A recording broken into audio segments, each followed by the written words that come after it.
नमस्कार, मैं रवीश कुमार। कुचलना और कुतरना दोनों में अंतर होता है। एक दौर था जब लोकतंत्र एक ही बार में कुचल दिया जाता था। अब धीरे धीरे कुतरा जाता है, जैसे चूहा कुतरते कुतरते किसी चीज को खा जाता है। फ्रांस में पेंशन को लेकर जो व्यापक विरोध प्रदर्शन हो रहे हैं, इजराइल में न्यायिक सुधारों को लेकर जो विरोध प्रदर्शन हो रहा है, उसके मूल में केवल न्यायिक सुधार और पेंशन की रक्षा नहीं है, संसद और सुप्रीम कोर्ट की गरिमा को बचाए रखना भी है। जिस समय इन दोनों चीजों को बेकार माने जाने लगा हो, नेता की चुनावी जीत को ही अंतिम सत्य घोषित किया जा रहा हो, उसी दौर में इजराइल और फ्रांस की जनता संसद और सुप्रीम कोर्ट की गरिमा के लिए सड़कों पर उतर आई है। जनता का विरोध सरकार के भीतर तक पहुंच गया है। सरकारी कर्मचारी भी सड़क पर आने लगे हैं। संसद और सुप्रीम कोर्ट से खिलवाड़ या किसी पार्टी का मसला नहीं होता है, जनता के भविष्य का मसला होता है। फ्रांस और इजराइल में जनता अपने भविष्य को बचाने के लिए सड़क पर उतरी है। सत्ता के अहंकार में इजराइल के प्रधानमंत्री नेतन्याहू सुप्रीम कोर्ट के जजों की नियुक्ति का अधिकार अपने पास रखना चाहते थे, लेकिन जनता ने सड़क पर उतरकर बता दिया कि कोई व्यक्ति लोकतंत्र में जन इच्छा से ऊपर नहीं है। नेतन्याहू को कहना पड़ा कि अगर संवाद के जरिए गृहयुद्ध टालने का मौका हो तो प्रधानमंत्री के नाते मैं संवाद के लिए समय लेना चाहूंगा। उन्हें नेशनल टेलीविजन पर आकर कहना पड़ा है कि देश में गृहयुद्ध की स्थिति पैदा हो गई है। इजराइल की जनता नारे लगा रही है कि अच्छे लोग बुरे कानूनों को बर्दाश्त नहीं करते हैं।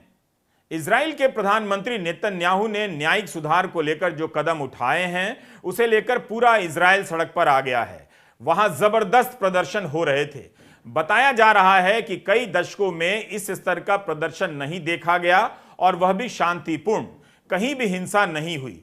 नेतन्याहू पर भ्रष्टाचार के आरोप में ट्रायल चल रहे हैं। जाहिर है उन्हें चिंता होगी कि अगर सजा मिलेगी तो पद से हटना होगा। जनता भी यही समझती है। तो प्रधानमंत्री अपने आप को कुर्सी से चिपकाए रखने के लिए कानून लेकर आ गए कि अब प्रधानमंत्री को कुर्सी से हटाना होगा तो प्रधानमंत्री खुद या उनका कैबिनेट उन्हें शारीरिक या मानसिक कारणों के चलते अयोग्य घोषित करेगा, जिसे बाद में संसद की सहमति चाहिए होगी। यानी कोर्ट से सजा होने के बाद भी संसद का 2/3 बहुमत नहीं होगा तो उन्हें कुर्सी से कोई नहीं हटा सकता है। नेतन्याहू कहते रहे कि उनके ये कदम न्यायपालिका को मजबूत और पारदर्शी बनाएंगे, मगर जनता विश्वास नहीं कर सकी। वो ये समझ रही है कि जजों की नियुक्ति में सरकार की दखल बढ़ने से क्या होगा, सुप्रीम कोर्ट का क्या मतलब रह जाएगा। इससे तो अपना जज बिठाकर अपना फैसला लिखवाना शुरू हो जाएगा। इजराइल में कई दिनों से प्रदर्शन होते रहे। कभी संसद को घेरा गया तो कभी एयरपोर्ट से लेकर मॉल तक बंद कर दिया गया। स्कूल कॉलेज से लेकर बैंक भी बंद रहे इस न्यायिक सुधार के विरोध में। नेतन्याहू को राष्ट्र के नाम संदेश के लिए टीवी पर इसलिए आना पड़ा क्योंकि प्रदर्शनकारियों ने इजराइल में आने वाला पूरा हफ्ता वीक ऑफ पैरालिसिस घोषित कर दिया। पिछले हफ्ते रक्षा मंत्री, पर्यावरण मंत्री, प्रवासी मामलों के मंत्री, पर्यटन मंत्री के घरों के सामने प्रदर्शन हुए। नेतन्याहू के घर के बाहर से प्रदर्शनकारियों को वाटर कैनन मारकर हटाना पड़ा। मंगलवार को वाइड स्प्रेड पैरालिसिस का ऐलान किया गया, मतलब व्यापक रूप से देश को ठप कर दिया जाता, मगर नेतन्याहू टीवी पर आए और कानून को टालने की बात कर गए। इस फैसले का विरोध वहां के रक्षा मंत्री ने किया तो उन्हें बर्खास्त कर दिया गया। इससे लोग और भड़क गए। सेना के भीतर से भी नेतन्याहू के न्यायिक सुधार का जबरदस्त विरोध हो रहा है। उन्हें पता चल गया होगा कि जब लोकतंत्र नहीं रहता है तो सेना उस देश की नहीं, तानाशाह की रक्षा करने वाली इकाई बन जाती है। किसी भी स्वाभिमानी सैनिक को यह बात कैसे पसंद आ सकती है कि वह देश की नहीं, देश के नाम पर एक तानाशाह की रक्षा में अपनी जान दे रहा है। सेना की गरिमा तभी तक है जब तक लोकतंत्र है, इसके बाद वो सिर्फ गिरोह बन जाती है। इसलिए इजराइल में सेना के भीतर से भी इस न्यायिक सुधार का जबरदस्त विरोध हुआ। सेना में तैनाती का इंतजार कर रहे अफसर भी इसका विरोध करने लगे। उन्होंने कह दिया कि अगर न्यायिक व्यवस्था में छेड़छाड़ हुई तो वे ट्रेनिंग का बहिष्कार करेंगे। हाल ही में यह खबर भी आई कि राजधानी तेल अवीव के पुलिस चीफ प्रदर्शन में शामिल हो गए। दुनिया भर में इजरायली दूतावासों ने भी अपनी सरकार के खिलाफ प्रदर्शन में भाग लेते हुए अपने दफ्तरों को एक दिन के लिए बंद कर दिया। इजराइल की यूनियन ने सरकारी कर्मचारियों से हड़ताल करने का आह्वान किया था, जिसमें भारत से लेकर लंदन और न्यूयॉर्क के इजरायली दूतावासों ने भाग लिया। न्यूयॉर्क में इजराइल के राजदूत ने प्रदर्शन का समर्थन करते हुए कहा कि मैं नेतन्याहू के लिए काम नहीं कर सकता और इस्तीफा दे दिया। इजराइल मेडिकल एसोसिएशन ने पूरे स्वास्थ्य सिस्टम में हड़ताल घोषित कर दी, जिसका असर सभी सरकारी अस्पतालों पर पड़ा। राष्ट्रपति आइजक हर्जोग को भी नेतन्याहू से कहना पड़ा कि सभी आपकी ओर उम्मीद से देख रहे हैं, सुरक्षा खतरे में है, देश की एकता के लिए कानून पर फौरन रोक लगाइए। 24 मार्च को यह कानून रात भर चली बहस के बाद इजराइल की संसद नेसेट में पास हो गया, लेकिन 3 दिन बाद ही प्रदर्शनों के चलते 27 मार्च को अगली 2 बहसों पर नेतन्याहू ने रोक लगा दी, जिसके बाद यूनियनों ने हड़ताल वापस ले ली। अपने संदेश में उन्होंने कहा कि ऐसा मैं राष्ट्र के प्रति अपनी जिम्मेदारी को समझते हुए और लोगों के बीच गुस्सा ना बढ़े इसलिए कर रहा हूं।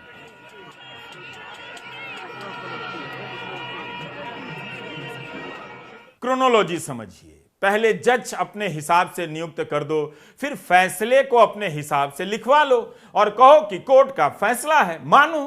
कानूनी तरीके से जनता के अधिकार को कुचलने का यह आसान रास्ता हो गया है कोर्ट का आदेश। इसलिए कोर्ट पर हमला हो रहा है, उसका राजनीतिक इस्तेमाल हो रहा है और ऐसे लोग जज की कुर्सी पर बिठाए जा रहे हैं जो पार्टी के हिसाब से फैसला दें, संविधान के हिसाब से नहीं। मैं इजराइल और दुनिया के दूसरे देशों की बात कर रहा था। ऐसे में वकीलों की फौज का भी कोई मतलब नहीं रह जाएगा। वकील भी ये सोच लें, एक वकील बनने में कोई जीवन लगाता है, सैकड़ों किताबें पढ़ता है, मगर जज ही पार्टी का आदमी बनेगा तो वकील क्या करेगा? उसकी जगह पार्टी का व्हाट्सएप मैसेज ही चला जाएगा कि क्या फैसला देना है। अगर ऐसा लोकतंत्र दुनिया के किसी और मुल्क को चाहिए तो क्या किया जा सकता है? मगर इजराइल के लोगों ने साफ कर दिया, हमें नहीं चाहिए। जनता सड़क पर आ गई कि हमें पार्टी का और सरकार का जज नहीं चाहिए। जनता ने यह जिम्मेदारी अपने ऊपर ले ली कि लोकतंत्र बचाना केवल विपक्ष का काम नहीं, उसका भी है। बहुत दिनों तक सरकार इन प्रदर्शनों को खारिज करती रही, कुछ मामूली चरमपंथियों का विद्रोह बताती रही। अंत में उसे सच्चाई का सामना करना पड़ गया, न्यायिक सुधार को टालना पड़ा। इजराइल के प्रधानमंत्री नेतन्याहू कह रहे हैं कि वे न्याय व्यवस्था में पारदर्शिता लाने के लिए ऐसा कर रहे हैं। नेतन्याहू की पार्टी के नेताओं और समर्थकों ने सुप्रीम कोर्ट पर हमला बोल दिया। आप चाहें तो इस खबर को बीच में पलट सकते हैं। भारत की खबर बता रहा हूं। हाल ही में चीफ जस्टिस को ट्रोल किया गया और ट्विटर पर सुप्रीम कोर्ट को लेकर अमर्यादित अभद्र बातें कही गई इंडिया में। 17 मार्च के इंडियन एक्सप्रेस की इस खबर पर नजर डाल लीजिए। सुप्रीम कोर्ट के चीफ जस्टिस DY चंद्रचूड़ को ऑनलाइन ट्रोल किया जाने लगा। महाराष्ट्र में शिंदे सरकार का गठन संवैधानिक है या नहीं, इस मसले पर चीफ जस्टिस के नेतृत्व वाली संवैधानिक पीठ में सुनवाई चल रही है। राज्यपाल की भूमिका को लेकर उनकी सख्त टिप्पणियों ने एक राजनीतिक तबके को परेशान कर दिया और उनके बारे में ट्विटर पर अमर्यादित टिप्पणियां की जाने लगी। ट्रोल करने वाले ज्यादातर सत्ताधारी दल से सहानुभूति रखने वाले दिखे। इसे लेकर 16 मार्च को 13 विपक्षी दलों ने राष्ट्रपति द्रौपदी मुर्मू को पत्र लिखा कि यह सही नहीं हो रहा है। कांग्रेस के राज्यसभा सांसद विवेक तन्खा ने यह पत्र लिखा है, जिसे 13 विपक्षी दलों ने समर्थन दिया है। 26 नवंबर 2021 को संविधान दिवस पर पूर्व चीफ जस्टिस NV रमना ने भी कहा था कि सोशल मीडिया में जजों पर निजी हमले बढ़ते जा रहे हैं। अब आइए इजराइल। नेतन्याहू के समर्थक कह रहे हैं कि सुप्रीम कोर्ट इजराइल की जनता का प्रतिनिधित्व नहीं करता है, वो काफी एलीट है, कुलीन है, संभ्रांत है। इजराइल में एक स्वतंत्र कमेटी जजों की नियुक्ति करती है। एक जज की नियुक्ति तभी होती है जब राजनेता और जजों के बीच नाम पर सहमति बनती है। सरकार चाहती है कि उसका दबदबा बढ़े। यह उदाहरण इसलिए दिया गया कि अमेरिका में जजों की नियुक्ति सरकार करती है, लेकिन इजराइल की जनता ने अमेरिका के इस मॉडल को नकार दिया। इजराइल की जनता को शक हो गया कि इस तरह से सरकार अपना जज कुर्सी पर बिठाना चाहती है। अगर ऐसा हो गया तो कोर्ट के इस्तेमाल से जनता के ही अधिकार कुतर दिए जाएंगे। इजराइल के न्यायिक सुधार के तहत सुप्रीम कोर्ट सरकार की जूनियर पार्टनर बन सकता था। संसद चाहेगी तो सुप्रीम कोर्ट के फैसले को पलट सकती है। संविधान के बुनियादी तत्वों की समीक्षा और बदलने का राजनीतिक दलों के पास अधिकार मिल जाएगा। नेतन्याहू की सरकार जिस तरह के न्यायिक सुधार लाना चाहती है, उस तरह की बातें भारत में भी सुनाई देने लगी है, बस जनता को दिखाई नहीं दे रही है। भारत में भी जजों की नियुक्ति को लेकर विवाद चल रहा है। भारत के कानून मंत्री के बयानों की तमाम हेडलाइन बता रही है कि सरकार किस इरादे से आगे बढ़ सकती है। हाई कोर्ट और सुप्रीम कोर्ट सरकार नहीं है, यह कानून मंत्री का बयान है। सुप्रीम कोर्ट चेतावनी नहीं दे सकता, जनता मालिक है, यह भी कानून मंत्री का बयान है। न्यायाधीशों की नियुक्ति प्रशासनिक मामला है, न्यायिक नहीं, यह भी कानून मंत्री का बयान है। कानून मंत्री ने एक ट्वीट को ट्वीट कर दिया जिसमें लिखा है कि सुप्रीम कोर्ट ने संविधान को हाईजैक कर लिया है। भारत के सुप्रीम कोर्ट पर कानून मंत्री की तरफ से ऐसी सख्त टिप्पणी की गई है। किरण रिजिजू का यह बयान भी देख लीजिए कि कुछ रिटायर्ड जज एंटी इंडिया गैंग के हिस्सा हैं। यह हेडलाइन भी देख लीजिए कि कानून मंत्रालय ने सुप्रीम कोर्ट को पत्र लिखा है कि जजों की नियुक्ति पैनल में सरकार के प्रतिनिधि को भी शामिल किया जाए। इन बयानों से कुछ याद आया आपको, या फिर अतीक अहमद के पेशाब करने का लाइव कवरेज देखकर ही सुपर पावर फील करने लगे हैं? इजराइल की बहस की खबरों को पलट कर देखिए। प्रधानमंत्री बेन्यामिन नेतन्याहू न्यायिक सुधारों के जरिए सुप्रीम कोर्ट के जजों की नियुक्ति पर सरकार की मर्जी चलाना चाहते थे। इस एक बात का ध्यान रखना चाहिए कि वहां की जनता सुप्रीम कोर्ट की इमारत बचाने नहीं उतरी, वह केवल जजों की नियुक्ति की प्रक्रिया को स्वतंत्र नहीं देखना चाहती थी, बल्कि उसका यह विरोध बता रहा है कि वह न्यायिक स्वतंत्रता में किस हद तक विश्वास रखती है। उसके लिए नियुक्ति का मसला तो है ही, सरकार के नियुक्त जजों के फैसले को लेकर भी चिंता है। इजराइल की जनता को पता है कि अपना जज बिठाकर अंत में जनता के ही अधिकार खत्म किए जाते हैं। भारत के चीफ जस्टिस का बयान याद कीजिए। उन्होंने कहा था कि निचली अदालतों में जज सक्षम हैं, मगर डर के कारण जमानत नहीं देते। निचली अदालतों में जजों को भय है कि अगर किसी गंभीर मामले में बेल दे देंगे तो उन्हें टारगेट किया जाएगा। अगर न्यायपालिका को राजनीतिक दबाव में यहां तक पहुंचा दिया जाए तब फिर क्या बचेगा? आप नियुक्ति की प्रक्रिया को स्वतंत्र करके भी न्यायिक स्वतंत्रता हासिल नहीं कर सकते हैं। राहुल गांधी की सदस्यता जिस फैसले से गई है, उस फैसले की प्रक्रिया पर भी कांग्रेस की तरफ से सवाल उठाए गए हैं। इस सवाल का कम से कम ठीक से उत्तर दिया जाना चाहिए था। अगर इसमें जरा भी सच्चाई है तो बहुत खतरनाक है। जयराम रमेश ने भी ट्वीट किया है कि 7 फरवरी को लोकसभा में राहुल गांधी के भाषण के 9 दिन बाद 16 फरवरी को उनके खिलाफ मानहानि का मामला तेज होता है। शिकायतकर्ता हाईकोर्ट में अपना स्टे वापस लेता है और 27 फरवरी को 1 साल बाद बहस फिर से शुरू होती है। 17 मार्च को फैसला रिजर्व होता है। क्या यह महज संयोग है? चौथा, और ये चीज़ें अभी जैसा मैंने कहा इसके डिटेल्स चेक करने हैं, लेकिन जो उनको अभी तक तथ्य मिले हैं उसके अनुसार ये मामला काफ़ी अरसे तक एक मैजिस्ट्रेट मिस्टर एक्स के सामने था। जब वो वहाँ था तो याचक ने, कंप्लेनेंट ने बड़े कोर्ट में, हाई कोर्ट में जाकर इस पूरे प्रक्रिया का स्टे ले लिया, रुकवा दिया उसको काफ़ी अरसे तक, कई महीनों तक। जब उस व्यक्ति का स्थानांतरण हुआ या वो उस ओहदे से हट गए तो ये याचिका जो ऊपरी अदालत में डाली गई थी उसको विड्रॉ कर लिया गया और ये वापस नीचे आ गई एक भिन्न मैजिस्ट्रेट के सामने, जहां अभी आपको निर्णय अब आया है। तो इसकी तारीखें, इस प्रक्रिया को भी हम गौर से देखेंगे कि एक ठीक प्रकार से ये न्यायिक प्रक्रिया हुई है कि नहीं। लेकिन प्राथमिक दृष्टि से ये चौथा मुद्दा भी अत्यंत महत्वपूर्ण है। अब तो राहुल गांधी को यह भी आदेश दिया गया है कि सांसद के तौर पर जिस सरकारी मकान में रह रहे थे उसे तुरंत खाली कर दें। तो अब चलते हैं फ्रांस के अलग अलग शहरों में रिटायरमेंट की उम्र बढ़ाने के खिलाफ जबरदस्त विरोध प्रदर्शन हो रहे हैं, मगर इजराइल की तरफ फ्रांस में प्रदर्शन शांतिपूर्ण नहीं है। वहां हिंसा और तोड़फोड़ की अनेक घटनाएं हुई हैं।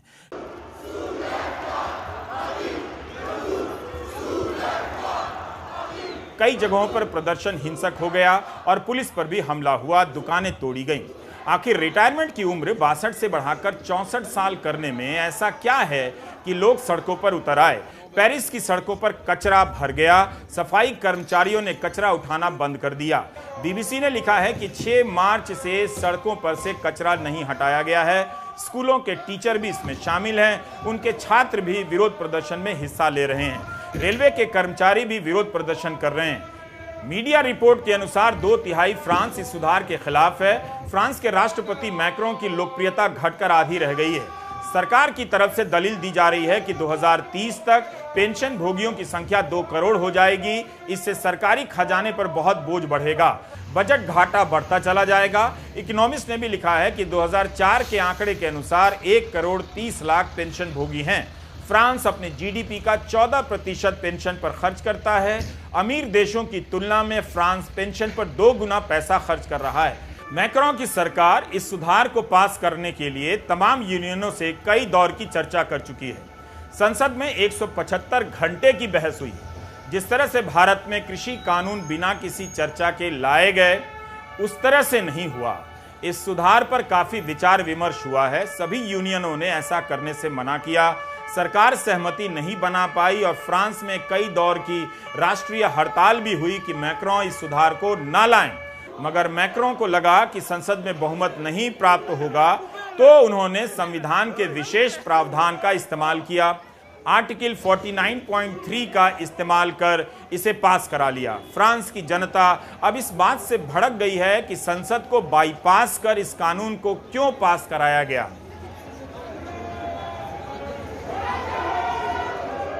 क्या इसकी तुलना हम भारत के किसान आंदोलन से कर सकते हैं? कई मामलों में कुछ हद तक कर सकते हैं, मगर एक मामले में नहीं। फ्रांस में प्रदर्शन हिंसक है। भारत में किसानों ने साल भर तक अहिंसक प्रदर्शन किए। कुछ अपवादों को छोड़ दीजिए, तब भी अहिंसक बने रहे जब गोदी मीडिया ने भारत के किसानों को आतंकवादी कह दिया। मगर काफी कुछ समानताएं देखी जा सकती हैं। फ्रांस में रिटायरमेंट की उम्र का कानून संसद से पास नहीं हुआ, बल्कि राष्ट्रपति ने विशेषाधिकार का इस्तेमाल करते हुए पास करा दिया। तो पहले अध्यादेश के जरिए लाया गया, कृषि कानून की बात कर रहा हूं, और उसके बाद संसद में बिल पास हुआ था। भारत सरकार दावा करती रही कि किसान संगठनों से पहले बात हुई है, मगर किसान संगठन पूछते रहे कि हम में से किसी से बात नहीं हुई तो किससे बात हुई है। फ्रांस में भी कई महीनों से इसके खिलाफ प्रदर्शन हो रहे हैं, मगर काफ़ी हिंसा भी हुई है। उन्हें भारत के किसानों से यह सबक सीखना चाहिए कि कैसे अपमान और हिंसा को सहते हुए साल भर तक अहिंसक प्रदर्शन किया जाता है और सरकार को मजबूर कर दिया जाता है कि वह कृषि कानूनों को वापस ले।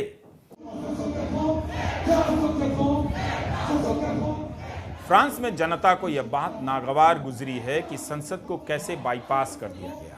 विपक्ष भी भड़क गया और नेशनल असेंबली में सरकार के खिलाफ अविश्वास प्रस्ताव लाया गया। मैक्रों की सरकार मात्र 9 वोटों से बच सकी। इससे पता चलता है कि फ्रांस में पेंशन का मुद्दा कितना संवेदनशील है।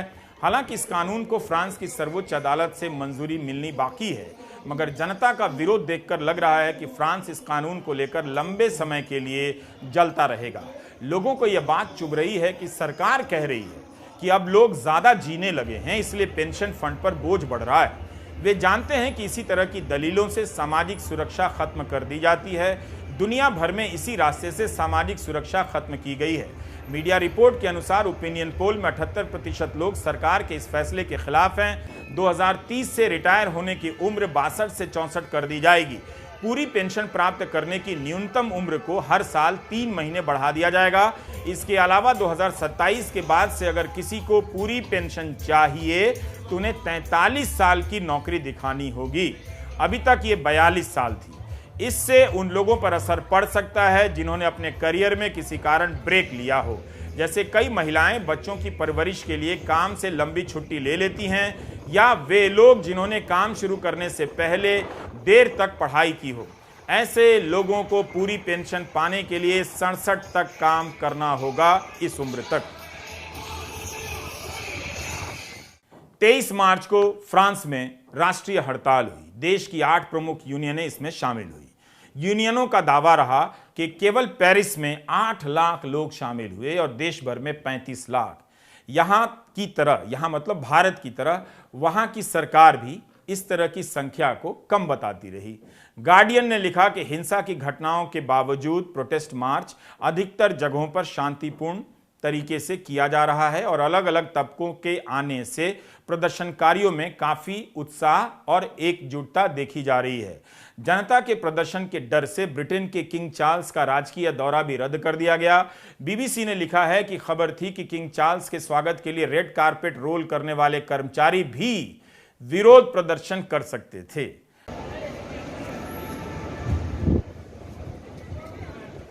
पेरिस में 900 से अधिक जगहों पर आगजनी की घटना हुई है। 20 दिन से कचरा साफ नहीं हो रहा है और बोर्डो शहर में जहां चार्ल्स को जाना था वहां के टाउन हॉल के दरवाजे को आग लगा दी गई। तो मैक्रोन सरकार ने चार्ल्स से अपना दौरा टालने के लिए कह दिया। आपको उमर खालिद का केस याद होगा। अमेरिका के तत्कालीन राष्ट्रपति ट्रंप का दौरा होना था, इसकी कोई सार्वजनिक सूचना नहीं थी। फिर उमर पर आरोप लगा दिया गया कि उसने कथित तौर पर ट्रंप के आने पर दंगों का षड्यंत्र रचा। ट्रंप के आने की जानकारी न्यूज़ में भी नहीं थी। मगर पेरिस में आशंका है कि लाल कालीन बिछाने वाले बगावत कर सकते हैं। फिर भी किसी को जेल में नहीं डाला गया और ना ही मजबूर किया गया कि आप सरकारी कर्मचारी हैं तो हर हाल में दरी कालीन बिछाते रहेंगे। अब थोड़ी बात मदर ऑफ डेमोक्रेसी की कर लेते हैं। ये दुनिया में एक ही है। ऑर्डिनेंस फैक्ट्री के हजारों कर्मचारी निजीकरण के खिलाफ विरोध कर रहे थे। इसके लिए मदर ऑफ डेमोक्रेसी की संसद में बाकायदा एक कानून पास हुआ। संदर्भ यह था कि मोदी सरकार की कैबिनेट ने 16 जून 2021 को फैसला किया कि 41 आयुध कारखाना बोर्ड को 7 निगमों में बांट दिया जाएगा ताकि कारखानों को आधुनिक बनाया जा सके। रक्षा क्षेत्र में काम कर रहे मजदूर संगठनों का दावा था कि मोदी सरकार इसके बहाने इन कारखानों का निजीकरण करने जा रही है। इन संगठनों ने 26 जुलाई से भी सभी कारखानों में हड़ताल करने का ऐलान किया। इन कारखानों में करीब 74,000 कर्मचारी काम करते थे। इसी हड़ताल को रोकने के लिए सरकार 30 जून 2021 को अध्यादेश लेकर आ गई। इसके अनुसार जो भी व्यक्ति अवैध हड़ताल शुरू करता है या उसमें जाता है या ऐसी किसी भी हड़ताल में भाग लेता है उसे 1 साल के लिए जेल हो सकती है। 10,000 रुपए तक का जुर्माना भी हो सकता है। अगर कोई इस हड़ताल के लिए चंदा भी देगा तो उसे 2 साल तक की जेल हो सकती है और 15,000 रुपए तक का जुर्माना। आयुध कारखानों में कामकाज चलते देने के लिए पुलिस अधिकारी एक्शन ले सकते हैं और हड़ताल में शामिल होने वाले को बिना जांच के भी बर्खास्त किया जा सकता है। क्या आपको याद भी है कि मदर ऑफ डेमोक्रेसी में ऐसा अध्यादेश लाया गया था कि हड़ताल में जाने पर जेल की सजा होगी, चंदा देंगे तो ज्यादा सजा होगी। इस अध्यादेश को अगले 6 महीने तक लागू रहना था और जरूरत पड़ने पर 6 महीने के लिए और बढ़ाया जा सकता था। यही नहीं, मदर ऑफ डेमोक्रेसी यानी भारत में भी पेंशन एक संवेदनशील मुद्दा है। सरकारी कर्मचारियों ने शांतिपूर्ण तरीके से कई राज्यों में यह लड़ाई जीत ली है। पूरी तरह से भले ना जीती हो, मगर पेंशन का पुराना सिस्टम लागू हो यह राजनीति के केंद्र में आ गया है। कर्मचारी पेंशन के लिए विरोध प्रदर्शन में न जा सकें, उसके लिए मदर ऑफ डेमोक्रेसी में अलग तरीका निकाला गया है। 14 मार्च को महाराष्ट्र में भी पेंशन को लेकर व्यापक प्रदर्शन हुए हैं। इन प्रदर्शनों को देखते हुए सरकार को कहना पड़ा कि नई पेंशन स्कीम में पुरानी पेंशन स्कीम की सुविधाओं को लागू करने का प्रयास किया जाएगा। इसके बाद महाराष्ट्र में पेंशन बहाली का आंदोलन स्थगित कर दिया गया, लेकिन उत्तर प्रदेश में भी इस तरह के आंदोलन हुए हैं। 21 मार्च के इंडियन एक्सप्रेस में हरिकिशन शर्मा की रिपोर्ट में बताया गया है कि joint forum for restoration of old pension scheme ने देश भर में जिला स्तर की रैली निकालने का आह्वान किया था। इसे रोकने के लिए केंद्र सरकार के कार्मिक और प्रशिक्षण विभाग ने सभी मंत्रालयों को पत्र जारी कर कहा है कि आपके मंत्रालय के तहत आने वाले कर्मचारियों को हतोत्साहित किया जाए कि वे किसी प्रदर्शन में हिस्सा ना ले। यह भी सुझाव दिया गया कि हड़ताल के दौरान कर्मचारियों को किसी तरह की छुट्टी ना दी जाए। हड़ताल में हिस्सा लेने वाले कर्मचारियों की सूची शाम तक कार्मिक और प्रशिक्षण विभाग को दे दी जाए। रिपोर्ट में लिखा है कि ऑर्डर पर कार्रवाई करते हुए पशुपालन और डेयरी विभाग ने अपने कर्मचारियों को चेतावनी जारी कर दी कि अगर पुरानी पेंशन स्कीम के लिए स्ट्राइक में कोई हिस्सा लेता है तो उसके खिलाफ उचित दंडात्मक कार्रवाई की जाएगी। फ्रांस, इजराइल और मदर ऑफ डेमोक्रेसी, भारत की इन खबरों को एक साथ पलटते हुए आपको लोकतंत्र का भविष्य कैसा दिखता है? भारत के चैनलों पर जब तक पेशाब का सीधा प्रसारण होता रहेगा, लोकतंत्र को कोई खतरा नहीं है। आपके विवेक को नष्ट करने की इतनी आजादी आपको कहां मिलेगी? तभी तो भारत की जनता घर बैठे टीवी देख रही है कि विपक्ष कहां है, दिखाई नहीं देता है। जानती है कि विपक्ष को नहीं दिखाया जाता है, पेशाब का सीधा प्रसारण किया जाता है। उधर फ्रांस और इजराइल की जनता इस तादाद में सड़कों पर उतर आई है कि जनता ही विपक्ष के रूप में दिखाई देने लगी है। ये प्रदर्शन बता रहे हैं कि विपक्ष हमेशा जनता के बीच होता है, जनता ही विपक्ष होती है। कमाल है, भारत में जनता को जनता ही नहीं दिखाई दे रही है। नमस्कार, मैं रवीश कुमार।